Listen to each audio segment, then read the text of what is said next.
Some of the funds the governors use for security, that they allocate for security, the security which you can't even see, is enough to pay these pensioners. And I don't know whether the conscience of our public officials, their conscience is seared, that they can't see. Well, it's seared. One, you know why? In civilized crime, it's only criminal they use siren to carry. Our public officials love siren. Two, it's always they screen their cars. You know those that they screen their cars? Every action of our public officers on the road is indicative of criminal tendencies. Because if you look at the way they move, it is, if you watch movies, just watch movies and look at it and see the way they move and compare it with what you have in other climes, then you understand that they don't have. Someone, why would they know that there is pothole on the road? They drive exotic cars. I've said it. Why would you be representing or serving the public and be driving Prado 2021 model in 2021? What type of public service is that? What type of mentality is that? And you say you are serving the public, and you are serving the public, you are driving exotic cars. Is that public service? What they should drive should be functional cars that could be easily maintained. But it's there, let's go. We are not ready at all. In this country, we are not ready for governance, and we are not ready for service. Because if we are ready, all of these issues will be addressed. Okay. Jida Johnson, final words here on this issue. The 2023 elections coming up very quickly, and there's still the conversation about e-transmission of results. On the Punch newspaper, on the upper left, there's a story here. The Ogun Resident Electoral Commissioner is saying that the National Assembly's approval is unnecessary for e-transmission of results. Recall the National Assembly have asked INEC to go ahead and seek approval from the Nigerian Communications Commission, the NCC. But he's insisting that INEC is totally empowered by their constitution to transmit election results electronically without seeking any permission or approval from the NCC. So we don't know how long this conversation will continue to go back and forth, but here's what it is at this time. There's no how long it will go, Aneta. It's very simple. The third schedule of the Constitution of Federal Republic of Nigeria give INEC its mandate to organize, supervise the election. And so to organize, supervise, and monitor elections. So whatever INEC brings into the organization, the National Assembly does not have. It's just like telling courts that court can stop election. And I've argued, once INEC fixed the date for the election, only force majeure, a natural factor, will stop it. Nobody can stop it because that's his mandate. It's like saying somebody going to court and saying that the National Assembly shouldn't make law to stop them from making law. That's practically impossible because that's core function of the National Assembly as enshrined in the Constitution. The Constitution, look, the word that is even used is enshrined in the Constitution. It's a shrine. And once you go to the shrine, you perform the ritual. So it's the ritualistic function of INEC that cannot be taken away from INEC by the courts or by the National Assembly or by the executive arm. When card reader was introduced for the election, or when they started bringing professors to start announcing the result and using people in academic, which provisions? Where did you get the provisions? Or did the Constitution specifically state the date for the election? That every election in Nigeria shall take place second week in February of the electoral year. No, it's not stated there. It is, that power is given for INEC to fix the date. So what the Resident Electoral Commissioner said is absolutely right. Or what we just have, what the National Assembly did is legislative rascality. Legislative rascality. That's what they've just done. It's just an attempt in futility. They are just wasting their time. Okay, Jida Johnson. Because as long as INEC is both, well, that's why it's called Independent National Electoral Commission. So, for some of us, we have argued it, and it becomes clearer as you go to the election. Those of them that don't want to participate on electronic transmission of results, let them not participate in the election. When they declare the result, let them sit down at home. Because, you see, we must have, for us to have public governance, we must have free and fair election. You recall that the last election, there is a sitting senator still serving in the National Assembly whose result was declared under duress. The returning officer said that this result, I am declaring this result under duress. Yes. And it's still there. And nothing has been done to that effect. And is that senator serving his people? Because these people get to public office without getting the actual mandate of people. As a result of that, they don't represent the people. And we have asked this question, is democracy actually working in Africa? Is democracy working in Nigeria? As in the representative democracy? Because are the people we call representative, are they truly the representative of the people? Are they truly? All right. Judy Johnson. It's a pleasure to be with you, my brother. Thank you very Thank much. you. You have a good Friday. I woke up very, very late this morning. I went out, so I couldn't quickly put on the gen. That's why I have to do voice. Thank you. It's all right, Judy Johnson. Thank you Have very a- much for coming. Have an interesting weekend ahead. Thanks. All right, and just before our first major topic, first major conversation for today, which is going to be on the new political platform that has been formed by former INEC chairman and a couple of other people. Let's talk a little bit of history, and we're going to be going back to sharing something that happened in 2016 that was done mostly to preserve history. And I'm talking now of African-American history. It is called, rather, the Museum of African-American History in the United States, which was called, of course, on this day was launched by former President Barack Obama. It had been, something that had been in the works since 1915 all the way to For about a 1917. century. Yeah, more than a century. And then finally in 2003, they were given a go-ahead to go ahead and start the building of the museum. The site was eventually selected in 2006. And this is very interesting. It was a design that was submitted by Freelon Group, Ajayi Associates, and Davis Brody Bond. Apparently, there might be a Nigerian company or Nigerian person in this mix here. That design was eventually selected in 2009. Construction began in 2012, and it was completed in 2016. It is the world's largest museum dedicated to African American history and culture, and it is ranked as the fourth most visited Smithsonian museum in its first full year of operation. The museum has more than 40,000 objects in its collection, and only about 3,500 are on display. Just a little bit about the museum. It's called, once again, the Museum of African American History and Culture. I think this is one place I would like to visit when I visit the US, because it just is packed with so much history of the Black American in that country. When this was eventually launched, there was a 3-day festival just to commemorate and to celebrate. It featured dance, music, poetry. It was just a lot of celebration. It said that the Black American needed to feel that pride of place in the US. Their forefathers had been born there, taken away from African countries, over to the US. And eventually they've come to see that place as their home, even though there's still some form of racial segregation regarding the fact, that the skin color is black. But the fact that these American people, these Black Americans, have lived there all their lives, that's basically all they've known.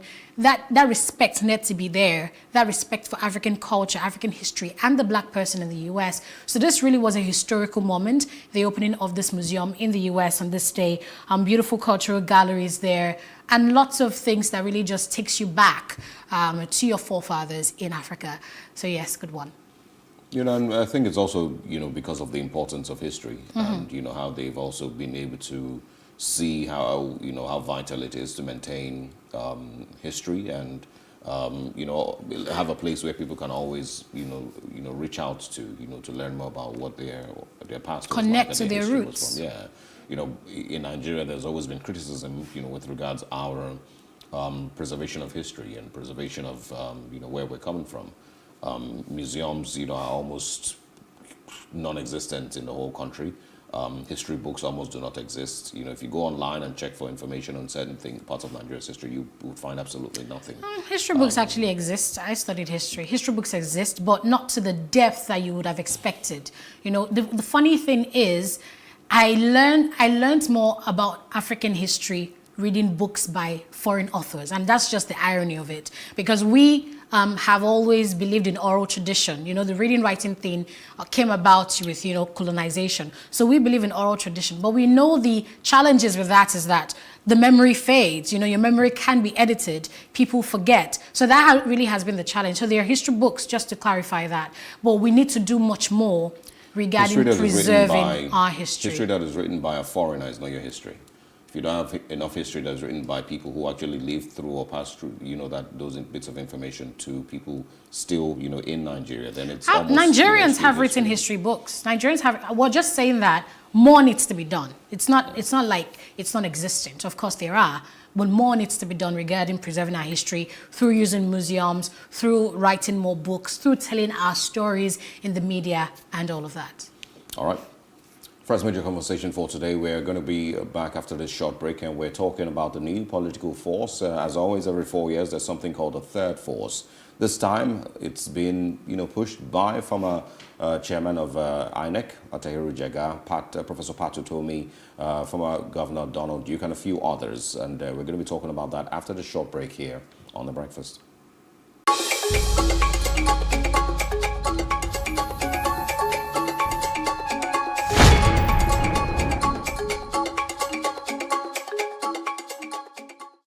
Hello and welcome.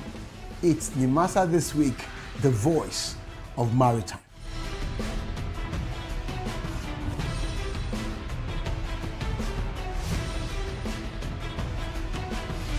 Nimasa This Week is brought to you by the Nigerian Maritime Administration and Safety Agency.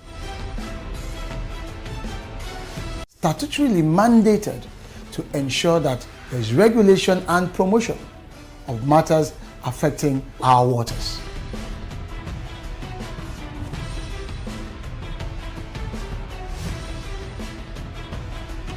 NIMASA bears responsibility for search and rescue, shipping development, and ship registration.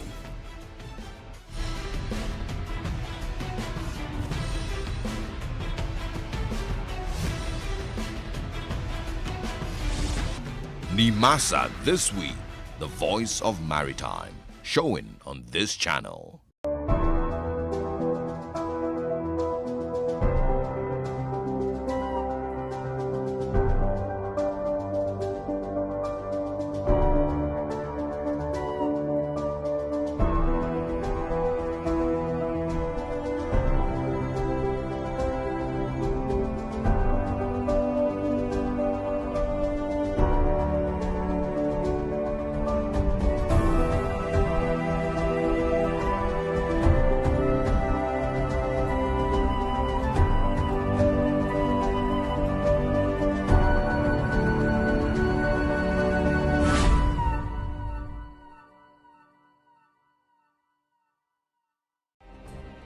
Nigeria's Niger Delta region, from where the black gold fuels Africa's largest economy, where the lines between wealth and poverty has never been thinner. Conflicts, poverty, insecurity, and environmental challenges daily confront the region.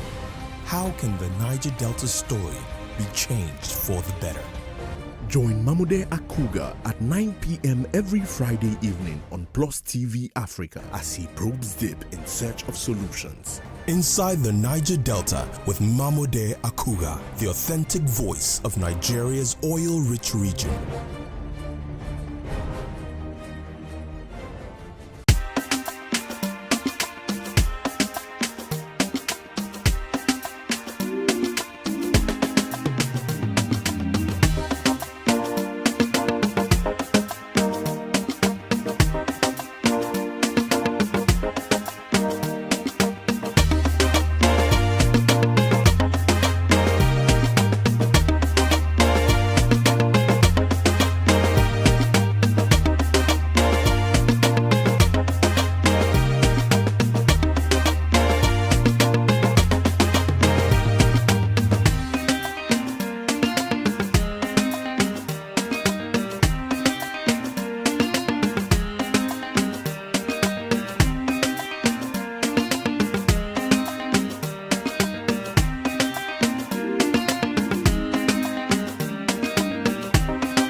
we do not understand, we will stigmatize. What you can see is the remaining of the tanker that exploded. The suspect equally confessed.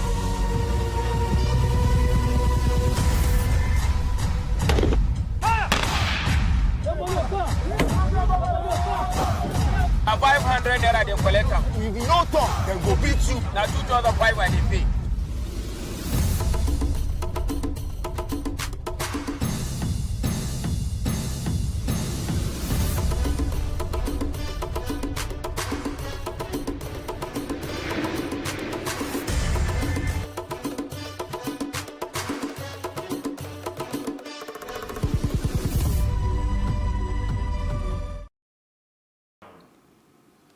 Welcome back to The Breakfast on Plus TV Africa.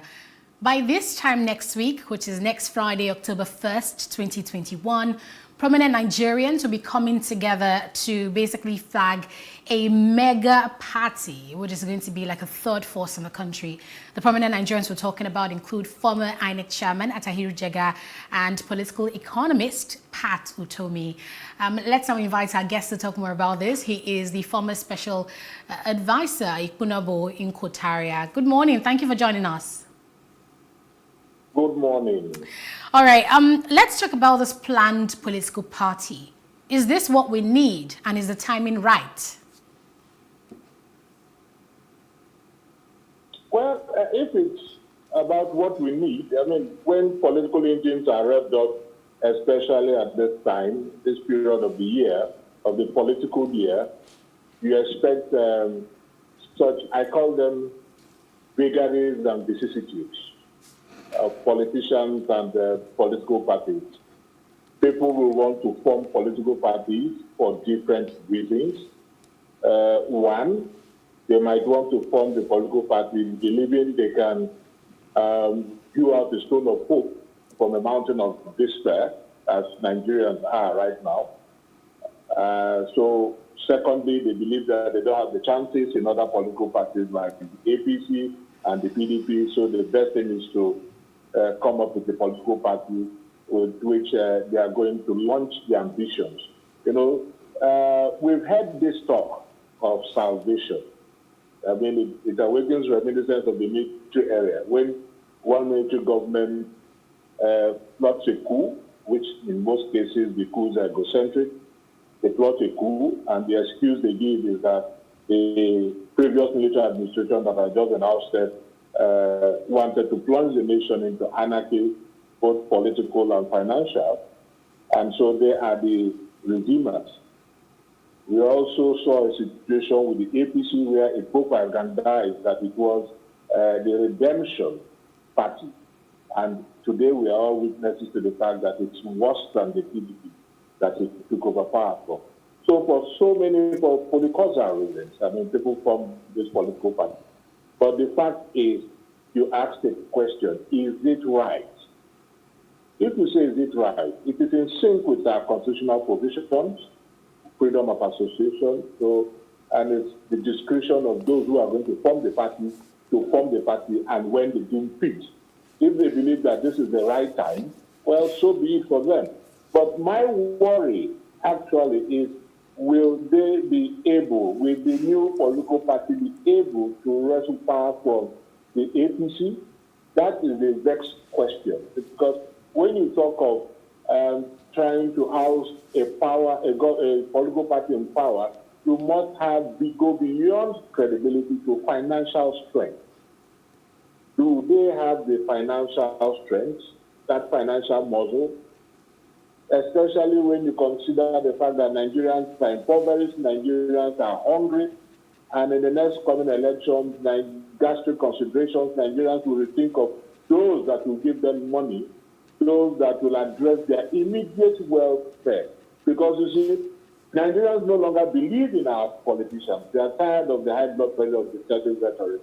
Sophistry is no longer a thing of interest to Nigerians anymore, because most times you come and make all the flowery statements, rhapsodize, take this and that, and at the end of the day, you don't bring to fruition your promises. You renege on your promises once you're in office. So Nigerians believe that what I get now is my own. forget about these politicians. There is lack of trust. And so will the Jigas and the Utomis and co be able to convince Nigerians to vote for them? Because you're not just talking of the elites. You're not just talking of the educated class, the class that can discern. You're not just talking of, they form just a microscopic few. Majority of Nigerians that will go and cast their vote, if the votes will count, are they ready to listen to those flowery statements and promises? That is the next question. So if you ask me, well, is it time for them to form the political party? Everybody has the right to form a political party when it's so strict or when it's been strict, especially if it's in consonance, in agreement with the provisions of our constitution. They have the right to form the political party. But will that political party be the redemption vehicle? That is the question. Will it be allowed to even see the light of, no, not the light, will it allow to even form a government? That is another question. Right, so these are the issues we have to look at. So it's not, like you mentioned, it's not the first time that we're hearing of something like this. In 2019, the build-up to 2019 elections, there was, of course, the third force. There were the Obieze Ekwesilis and, Faladuru Toyes and, whatever, that movement that they tried to start up then, which obviously fell apart, just before the elections. But I want you to, share with me why you think, or if you think, that this might also be a waste of time, and why this might be entirely impossible to pull off if they truly are, trying to, kick the APC and the PDP out of power in 2023. What are the reasons why this might just be wishful thinking? I will not dismiss it completely as wishful thinking, because if you look at the CPC and the ACN were unable to oust the PDP until the various parties melded into one to form the APC. Yeah, you cannot completely rule that out.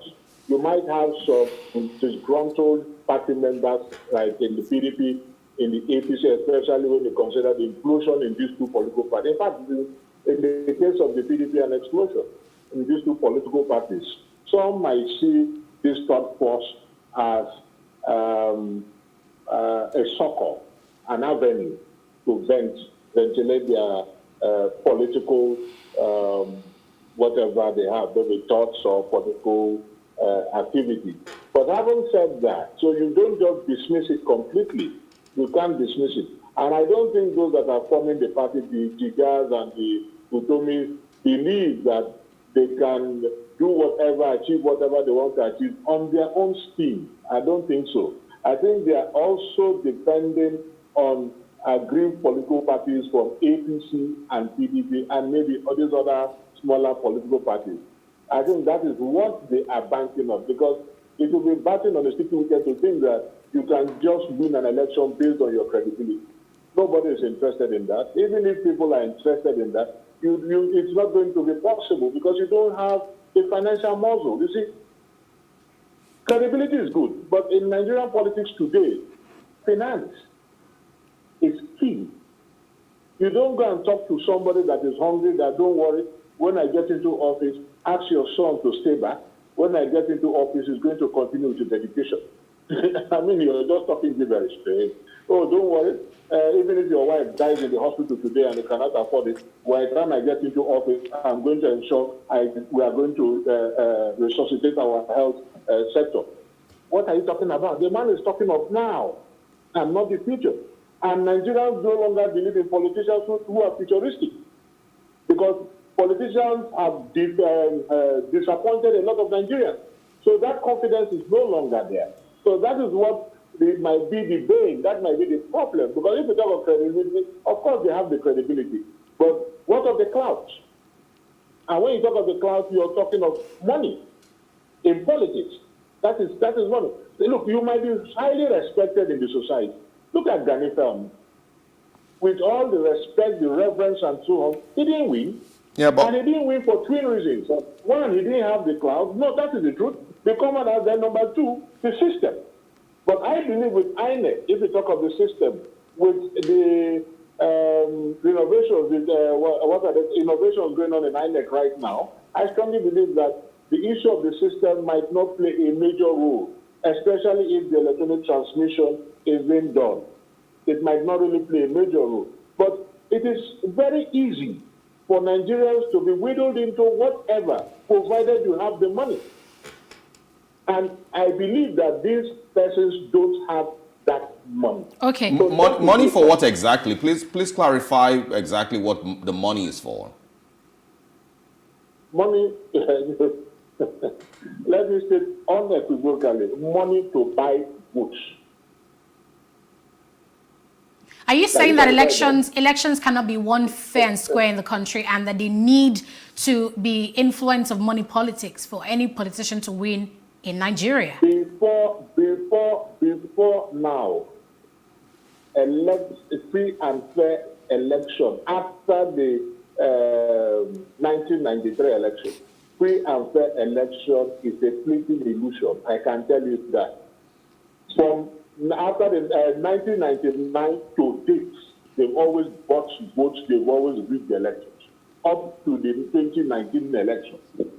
So if you talk of free and fair election, it's an illusion, it's a mirage in this country. But we are hoping that given the innovations of INEC, that we might have, and that's why INEC is insisting, and that's why Nigerians are insisting on the electronic transmission of results. But those that rig election are averse to it because they know that once results are transmitted electronically, definitely they are going to lose. Okay, Mr. Inkotaria, Mr. Inkotaria, we'll come in detail. We'll come back in detail to the electronic transmission of results, but still about your stance regarding buying election votes and all of that. I have witnessed that, in person while covering elections in the country. But are you saying that that it's unlikely for Nigerians to look at the political credibility and the relevance and the leverage of people like Jega, like Donald Duke, like Pat Utomi and the rest, and say they want to put their money there? And by money there, like they want to put their money where their mouth is and vote for the people that this Rescue Nigeria party is putting forward. Are you saying that's unlikely? When you say Nigerians, are you talking of the money bags? Or you're talking about the hoi polloi, as the jet in the masses? When you say Nigerians, are you talking I think she's referring to the electorate. Nigerians who vote. I made reference to money bags, and I said when you talk of money bags, you're talking of the microscopic few. And I said a lot of them will probably differ from the APC and the PDP to this party, to this other new party. A lot of them that feel aggrieved and believe that their ambitions might be stultified in this other political party. No doubt about that. But when you talk of the masses don't believe in credibility. That's what I'm telling you right now. They don't believe in credibility. Because over the years, credibility has got nothing. Look at Buhari, for example. A lot of look, APC did not win the election because Buhari that won that election, so to speak, in 2015. I'm not talking of the contention of 2019. It was the credibility of Buhari. But when he got into office, a lot of people realized that even while he was a military dictator, it had nothing to do, the credibility that regime had nothing to do with Buhari, but had to do with Idiagbo. So Nigerians are sick and tired of credit. They will tell you, give him the opportunity, you go in there to eat. Forget the sophistry. Once you give him that opportunity, they will forget us. But does it not seem that you think so lowly, Mr. Inkotaria? Mr. Inkotaria, just a minute. Does it not seem that you think so lowly of Nigerians to say that they will not vote for people who have integrity, but will only vote for people who are willing to put money in their hands? I mean, there are lots of Nigerians who will argue otherwise and say no. That's not really what they're about. I don't intend to demean or disparage Nigerians. I don't intend to so do. But I'm only stating the obvious. And it is better to tell ourselves the truth and not to embellish facts. I'm only stating the obvious. I can tell you now that if you have, that's why I said those that will vote for credibility are quite few. Don't forget I said that. I said they are quite few, but we're looking at majority. And given the pecuniary state of Nigeria, look, I ask you a simple question. You have a man that having been disappointed several times. Now, somebody tells you, my dear, vote for me, once I get in there, I will ensure that your salary is increased. This is one promise that has been made by 20 other persons in the past, and the salaries were never increased. And somebody comes to you to tell you, my dear, that one is talking of salary increase. Won't you eat today? Meanwhile, you're dead hungry. You just collect the money and vote for that human being. But if we create an awareness, remember on this same station the last time I said, I will urge Nigerians, if we really need a change, I will urge Nigerians to collect this money and vote their conscience. But in the past, it has not been the case. In the past, they collect the money and they vote accordingly. But if they will collect this money and vote their conscience, then we'll now start having the change that we are talking about. All right. So all we Mr. need to Inkotare. do in that respect is awareness. It's creating awareness. That's all we need to do. Because the vote is going to be secret. Casting is going to be secret. All right, So Mr. Inkotare. collect this money, but vote your conscience, yes. Yeah. Some other, aspect of all of this is, looking at our leadership selection process, the whole process from the start to finish, of putting people in power. And I'm talking mostly of INEC. And of course, also looking at how a lot of Nigerians also consider religion, consider tribe. If you follow the conversations from the two major political parties, they've been talking about whether to put, a northern candidate or a southern candidate for 2023. These, are still very important details with Nigeria's elections in 2021, sadly. Yeah. The new political party, very likely, I'm not sure if you think that they may also want to be considering some of these things, as they build towards the elections in 2023. But do you think that might be one of their stumbling blocks? The fact that we've not been able to develop our leadership selection process to think beyond tribe and religion and, and regions and some of all of that? Well, brains must be seated in rubber to discard the issue of tribe and religion in our Nigerian politics of today. It will be too early. You see, they say when trees fall on trees, the topmost is first removed. It's a gradual process. The moon moves slowly, but by daybreak it has crossed the sky. Don't be in a hurry, because we already have that sentiment, and it is institutionalized, and it is in recognition of that fact that you have the federal character, because Nigeria is made up of different nations, so to speak. So, and it is so bad that even when our leaders are talking, they talk in line with that. The Islam, the Muslim, the Christian, the North, the South, the East, the injustice we are talking about today are planted on these very issues. So you can't wish them away. You just can't wish them away. So you have to take into consideration, unless you're not a serious political party, you have to take into consideration. And you find out that is why before the APC comes up with this convention, it waits for it carries a while for the PDP to come up with the convention.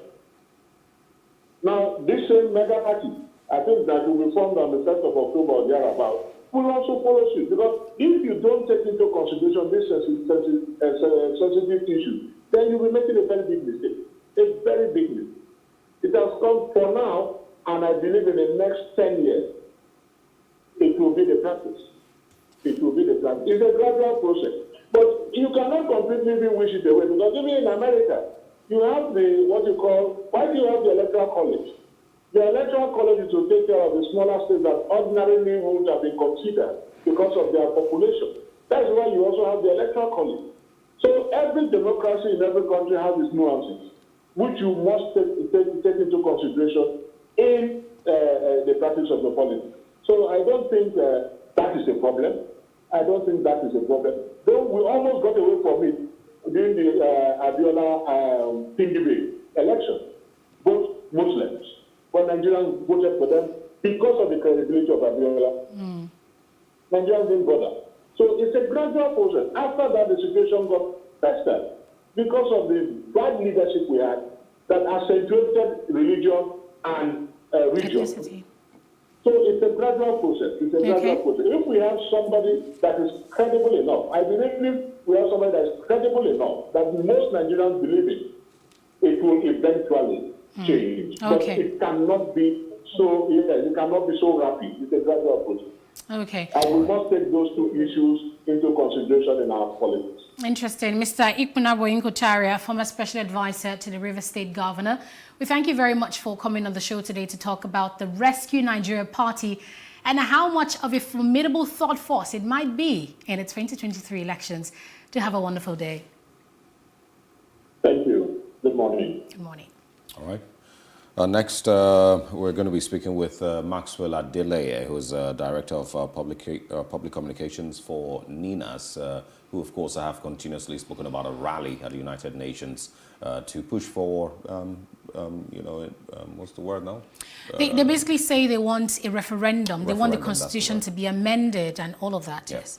All right, so he's going to be joining us after the short break here on The Breakfast. Good morning.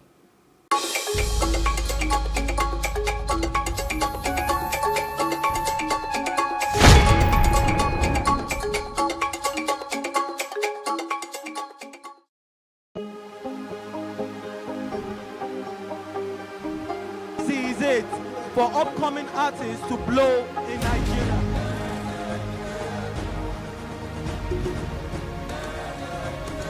Welcome to Plus Trending. I am Bookie November, your host, saying thank you for joining us on today's episode. Welcome back. It's tea time on PlusTvAfrica. Practice makes perfect. I'm not perfect yet, but I'm a lot better than I used to be. He's a king. He's entitled to marry 100 if he wants to.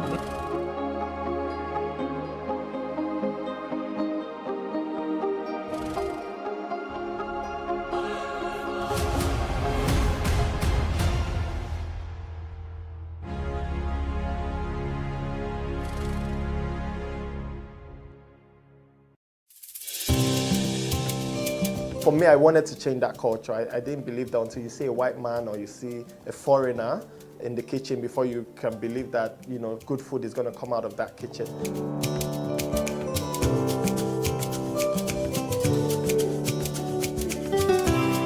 You can leverage on each other's spaces and, sell.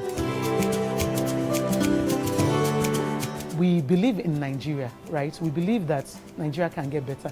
We, the youth, are the ones that can make it better.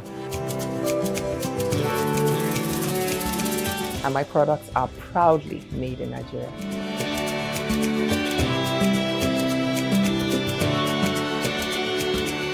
Made in Nigeria, showing every Tuesday at 10:30 p.m. and repeats on Saturday at 8:30 a.m.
Increase the reach of your events or business services. To advertise on Plus TV Africa, please call 0906 000 5719 or 0909 040 8408 or send an email to marketing@plusttvafrica.com. Plus TV Africa. Big stories live here.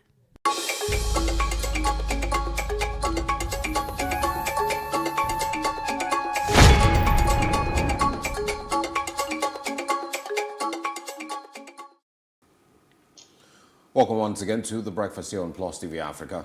Our next conversation is going to be with Mr. Maxwell Delay, who is the Director of Publications for the Nigerian Indigenous Nationalities Alliance for Self-Determination, also called NINAS, who, of course, stated that their need for a 1 million man march, which was meant to be taking place on the 14th and 15th of September, to, of course, demand certain things from the Nigerian government and from the United Nations. Good morning to Mr. Delay. Thanks for joining us. Good morning. Can you hear us clearly, Mr. Delay? I can hear you very well. Thanks for joining us. All right, so let's start with, once again, going through what NINAS is demanding, from the United Nations and the reason for the rally. Okay, if you remember very vividly, I was here when we were to start the march. I knew why we want to protest, why we want to march opposite the United Nations headquarters in New York, and it's just as you are all in Nigeria, and you understand very well that the level of hunger, poverty, starvation, killing, genocide, banditry ongoing in Nigeria, and we, the indigenous people from the South and Middle Belt, that we felt the current arrangement of Nigeria is a fraud against us, took it upon ourselves to let the world know everything that is happening in Nigeria, especially under the current administration. So we are marching for 5 reasons. One, we want the Nigerian government to acknowledge that there is a union dispute in Nigeria, which was the reason for our the declaration of constitutional force majeure in December 2020. And having said that, we also want the Nigerian government to commission. Young girls.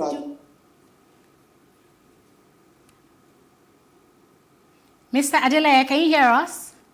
I can hear you. Yes, please go ahead with the 5 demands of NINAS. Okay.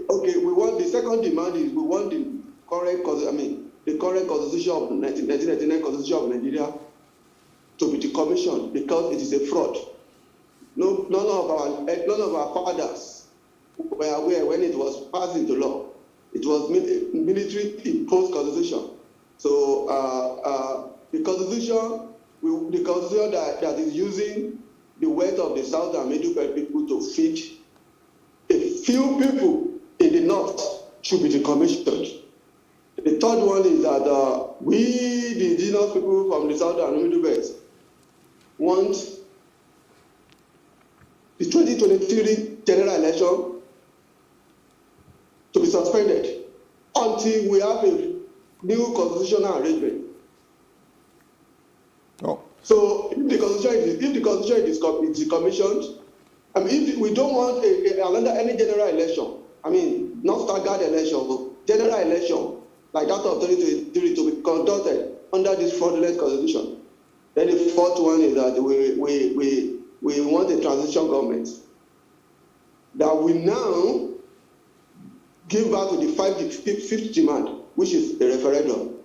It is through the referendum that people will decide on their sovereignty, on their nationhood. All right, Mr. Adeleye. Hold on. For instance, in the Southwest, in the Yoruba land, I don't want to preempt, but some are saying they want Yoruba nation, some are saying they want restructuring. Professor Akindele group, which I belong to, want Yoruba nation. Okay. Our Baba, our leaders in our said restructuring. So now, let's now go for a referendum and let the majority decide. Okay, fantastic. All right. Those are the 5 demands of NINAS. All right, Mr. Adeleye. Yes, we're quite clear on the demands that NINAS has and what they presented, at the United Nations General Headquarters, with that march. Now, in a press statement released yesterday, Professor Banji Akintoye said that the Nigerian government has mobilized people to organize a pro-Buhari rally, and that the government has allegedly paid $500 to each of these persons who are staging a counter-protest. We would like to ask you more questions about that, Mr. Adeleye. What evidence does NINAS have that the presidency is paying people to stage a counter-protest? And why do you think they're doing that? My dear sister, you are a journalist, you are a colleague of mine. I know you very well. Have you forgotten this, that the voice of the people is the voice of God? We know what is happening now. So, did you see the protesters? Did you see them? We know ourselves now. We know ourselves. We not in this world.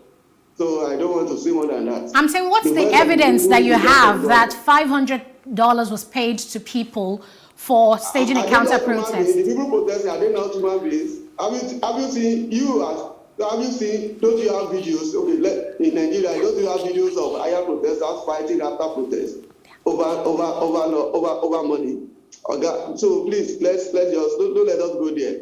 We know what is happening. I think that it would be only right and fair that you make a claim as heavy as that, and that you have the evidence to back it up.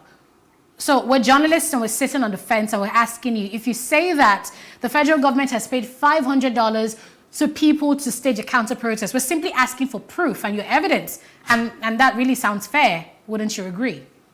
Because we wouldn't want people to just make claims that they can't back up. Let's pitch it up. Hold on.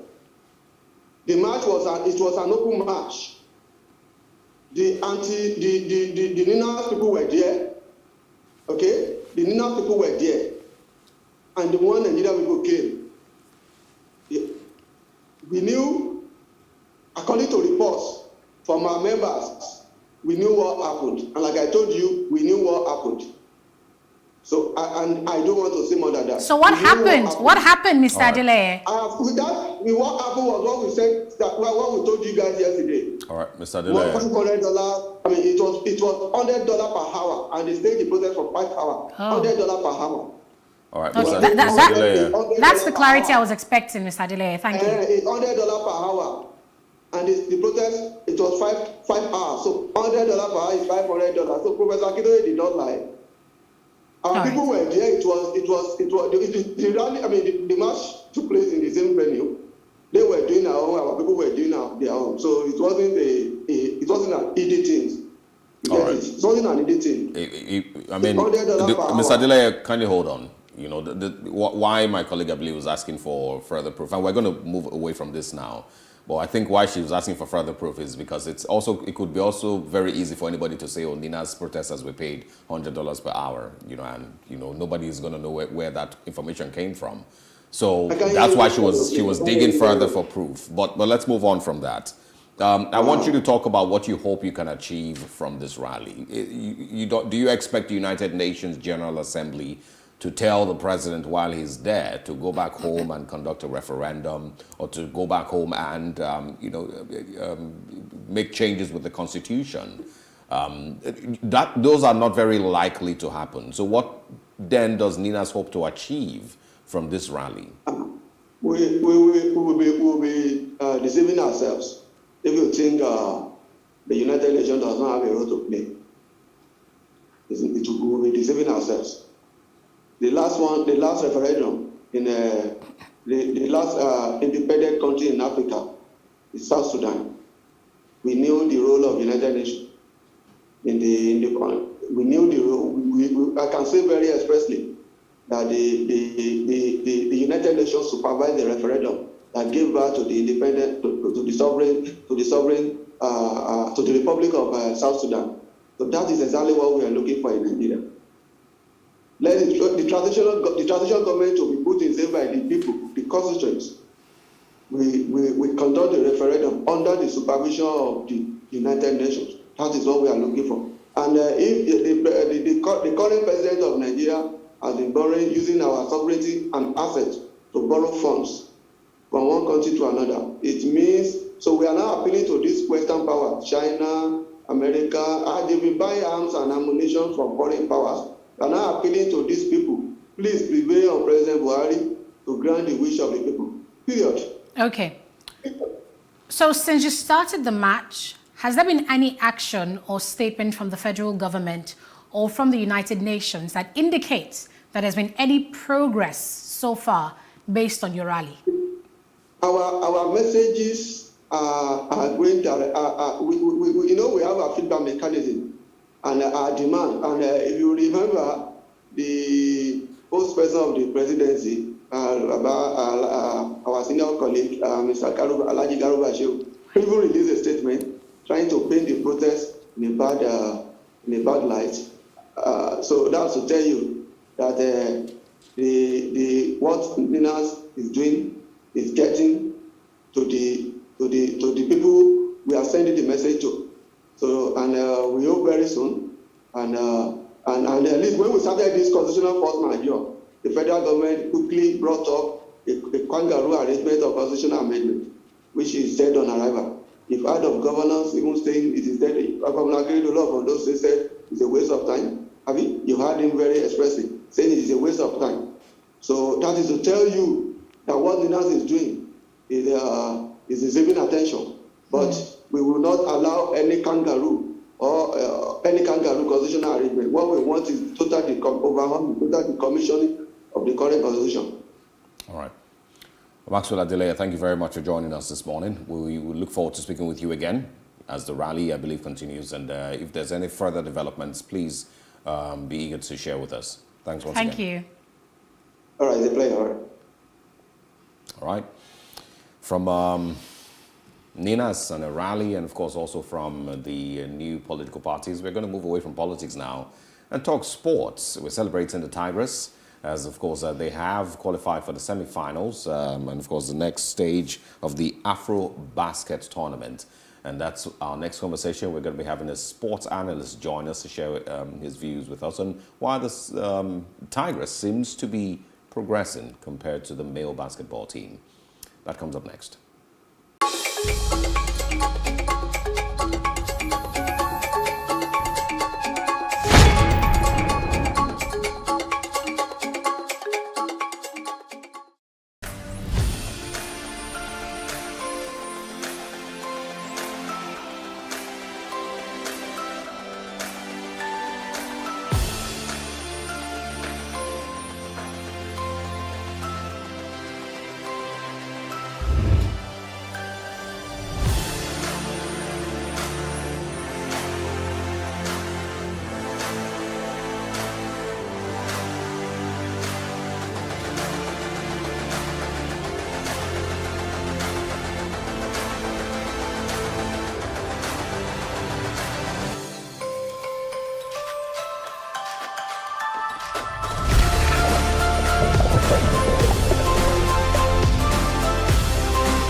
From whom all blessings flow.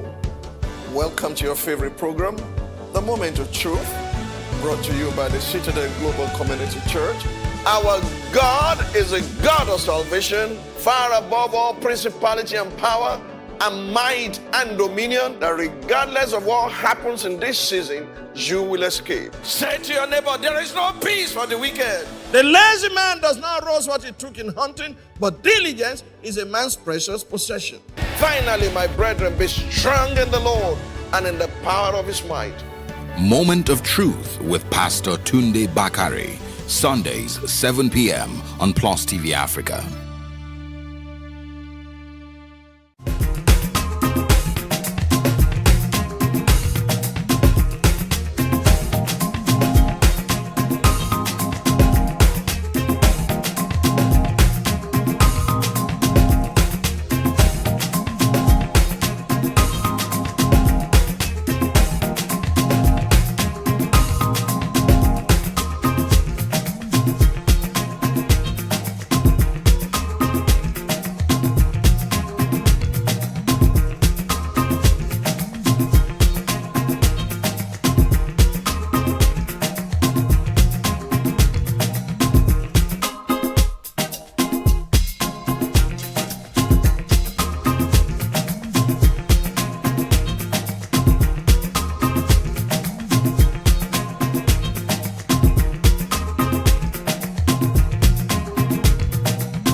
You're welcome back to The Breakfast. So the final lap of our conversation, we'll be talking sports, and our focus is the Tigress. They really have continued their unbeaten run in the FIBA Women's Afro Basket, basically securing a 72-56 win over Cote d'Ivoire in that match that held in Yaoundé, Cameroon. Let's now invite the sports analyst, Mr. Femi Adefaso, for more details. Good morning. Good morning. Good to be on the show with you this morning. Fantastic. I want us to talk about the Tigress and that unbeaten run. And in person is Nikalu and how she's fared so far. She's been a star girl. Let me use that word. I mean, the last couple of tournaments, after she announced herself on the scene in 2016 at the Rio Olympic qualifying tournament, where she got a buzzer beater against Korea. Although we couldn't qualify for that tournament, but that was our breaking through that glass ceiling and coming to stardom for the Nigerian Tigress. And ever since then, she's never looked back. Every tournament she's gone to, she's been our leading scorer. And she's doing the same right here. She's been part of the two Afro baskets we won in 2017 and in 2019. And she's here now leading the team. And best to know that to do scoring the basketball, helping the team make the best plays, and we are here now. So we are playing a Senegal team that we haven't lost to in the last 4 meetings. The last time we lost to Senegal was in 2011. We've managed to beat them all through the other 4 times we played. So it seems like in Nigerian parlance, we have their number. So I'm particularly confident that we can get something out of this and qualify for the final, and hopefully we get the third title. Okay, what would this mean for the Tigers if they eventually get to the finals and win it? How much, would this, mean to them? Everything, because you look at a Senegalese team that has won this tournament 11 times, and Nigeria has only managed 4. We won 2 in a row now. The last 2 we won was in 2003 and 2005. So for me, defeating Senegal again clearly shows we have dominated them and they are not on our page or on our level. And then we can create a dynasty for ourselves on the continent so that we can build up a pedigree towards the Olympics, the U.S. national team. And we felt that would be a good one coming back home for Afro basket. But we lost to Cote d'Ivoire, we lost to Ivory Coast, we lost to Uganda. And Uganda was like the least ranked team at that tournament. So it was very disappointing for all the basketball in the country and on the continent as well, because we felt we got into a place where we can beat who were hosts of the tournament at the time. Then the next tournament in 2015 in Cameroon, we got to the semi-finals, losing by 1 point to the host, Cameroon, and who are by the way hosting this tournament this time around. And we managed to win 3rd place against Angola. Then the next tournament, we go a step further and get to the finals in Bamako 2017 and win. And then we win in 2019 in Senegal.